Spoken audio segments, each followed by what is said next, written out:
Genius, welcome back to my channel. So genius, हम discuss कर रहे थे इंड AS 102, जिसमें आज अपन करेंगे प्रैक्टिकल क्वेश्चन नंबर 3। तो चलिए पहले से रीड करते हैं। Company P is a holding company for company B। इसका मतलब क्या है कि कंपनी जो P होगा वो पेरेंट कंपनी हुआ, और ये जिसका होल्डिंग है यानी कि कंपनी B। कंपनी B क्या होगा? Subsidiary company. ठीक है, ये तो सबको पता है भाई। तो कंपनी बी हो गई हमारी पेरेंट कंपनी और कंपनी बी हो गई हमारी सब्सिडरी कंपनी। आगे देखते हैं। A group share based payment is being organized in which parent issues its own equity shares for the employees of company B। ये वही वाला क्वेश्चन है हमारा पेरेंट सब्सिडरी वाला, जहां पर पेरेंट अपने इक्विटी शेयर्स देता है। पेरेंट अपने इक्विटी शेयर्स देता है किसको? Employees of company B. किसको? Employees of company B.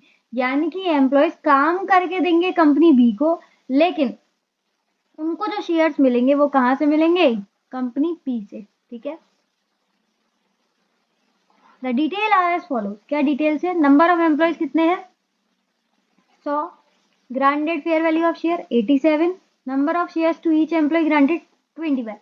सब कुछ अपन को गिवन है, लेकिन वेस्टिंग पीरियड गिवन नहीं है कि उनको कितना काम करना है। अब आगे देखते हैं। तो वेस्टिंग कंडीशंस क्या है? इमीडिएटली, मतलब कोई वेस्टिंग पीरियड नहीं है, हाल के हाल उसको वेस्ट कर दिया गया है। इसका मतलब यहाँ पर हमें कोई भी गुल्लक बनाने की जरूरत नहीं है, कोई भी रिजर्व क्रिएट करने की जरूरत नहीं है। तो एफबीपी रिजर्व हमको आएगा ही नहीं। ठीक है, pass the journal entries in the books of company P and company B. आपको पेरेंट कंपनी में और सब्सिडरी कंपनी में दोनों की बुक्स में एंट्री पास करनी है। बहुत ही सिंपल क्वेश्चन है। चलिए फटाफट से कॉपी और पेन निकालते हैं और प्रैक्टिकल क्वेश्चन नंबर 3 को भी आसान बनाते हैं। हाँ जी, तो कॉपी पर लिखिए इंडिया 102 का practical question number 3 solution. Solution का मेन पार्ट हमारा रहेगा जनरल एंट्रीज पेरेंट कंपनी में और company B that is subsidy. दोनों कंपनीज में अपन को जनरल एंट्रीज पास करने हैं, तो फटाफट से फॉर्मेट क्रिएट करेंगे। Particular debit amount credit amount, particular debit amount credit amount. Date का कॉलम नहीं बनाएंगे क्योंकि डेट अपन को गिवन ही नहीं। ठीक है, तो अब जो एंट्रीज बनेगी, हम हमेशा क्या करते हैं, एंट्रीज पास करने से पहले अमाउंट ऑलरेडी कैलकुलेट कर लेते हैं कि एंट्रीज में अमाउंट कितना आएगा। ठीक है, तो उसके लिए हम क्रिएट करते हैं वर्किंग नोट। लेकिन अभी तक जो भी हम वर्किंग नोट क्रिएट करते थे उसमें लिखते थे computation of expense to be recognise each year. हर साल कितना एक्सपेंस रिकॉग्नाइज करना है। लेकिन यहाँ पर तो वेस्टिंग पीरियड है ही नहीं, तो हर साल आपको एक्सपेंस करने की, रिकॉग्नाइज करने की जरूरत ही नहीं है, क्योंकि आपको गुल्लक ही बनाने की जरूरत नहीं है। तो आपको ऑन द स्पॉट शेयर्स देने हैं। ठीक है, तो आपको एक्सपेंस तो रिकॉग्नाइज नहीं करना है, लेकिन जनरल एंट्रीज में अमाउंट तो डालना है ना भाई। तो उसके लिए अपन वर्किंग नोट क्रिएट करेंगे। ठीक है, अमाउंट के लिए कोई एक्सपेंस रिकॉग्नाइज नहीं कर रहे, इसलिए मैंने यहाँ पर मैजिक फॉर्मूला भी नहीं लिखा, ना ईयर 1 ईयर 2 ईयर 3 कुछ भी नहीं लिखा। ठीक है, तो यहाँ पर आप पूरा नहीं लिखेंगे computation of expense to be recognise each year, ऐसा पूरा नहीं लिखेंगे, सिर्फ वो लिखेंगे जो मैंने यहाँ पर लिखा है। क्या? Computation of amount. ठीक है, बाकी सॉल्व कैसे होगा? तो सेम टू सेम वैसे ही सॉल्व होगा जैसे अभी तक हम सॉल्व करते हुए आ रहे हैं। सबसे पहले हम क्या लिखते थे? Number of employees. तो नंबर ऑफ एम्प्लॉयज कितने? 100। ठीक है, नंबर ऑफ शेयर्स, ऑप्शंस कितने मिल रहे हैं एक एम्प्लॉय को? 25। तो 2500 टोटल ऑप्शंस हो गए। ग्रांड डेट क्या है? ग्रांड डेट पर फेयर वैल्यू क्या है? 87।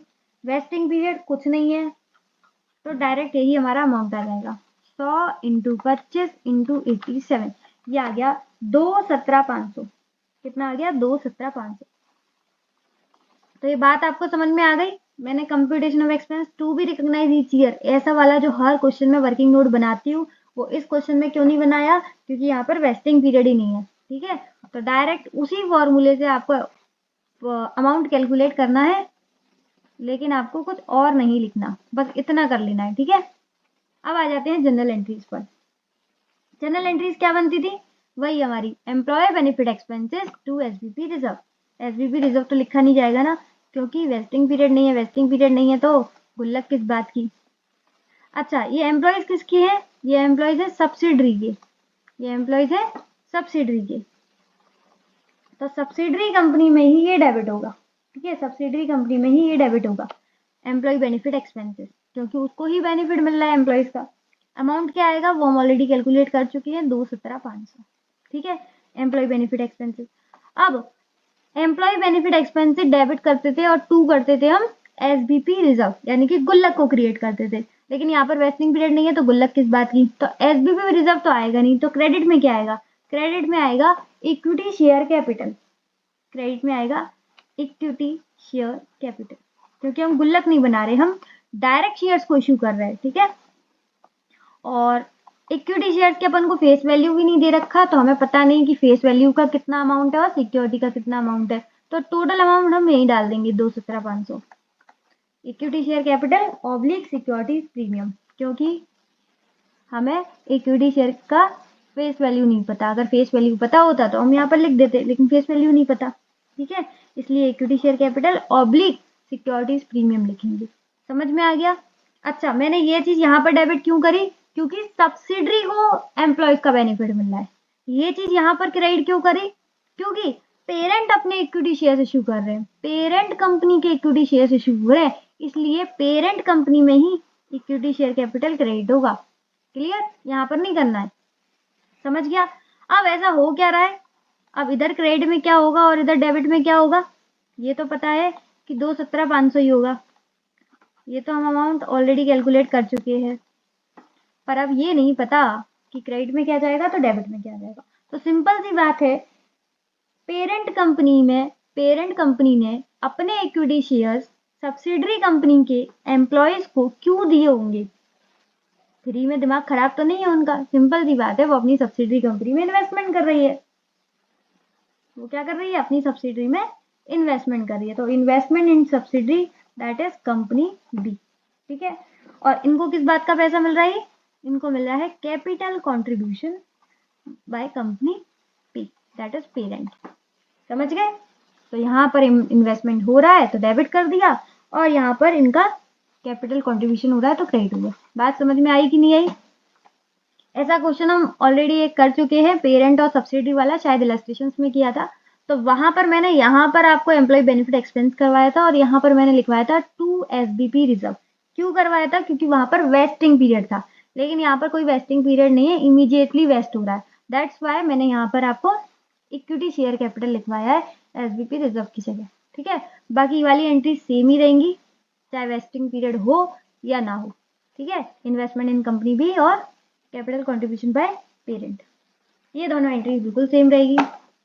कुछ फास्ट तो नहीं जा रहा ना, सिंपल जा रहा है क्वेश्चन, 4-4 5-5 मिनट में हम क्वेश्चन सॉल्व कर रहे हैं, कुछ दिक्कत तो नहीं आ रही है, मुझे कमेंट में जरूर बताना कि फास्ट जा रहा है स्लो जा रहा है। बाकी लाइक शेयर एंड सब्सक्राइब कर दो चैनल को, और आज के लिए बस इतना ही। इसी के साथ इसी तरीके से खुश रहिए, मुस्कुराते रहिए, मिलते हैं नेक्स्ट वीडियो में, तब तक के लिए bye bye, be happy always.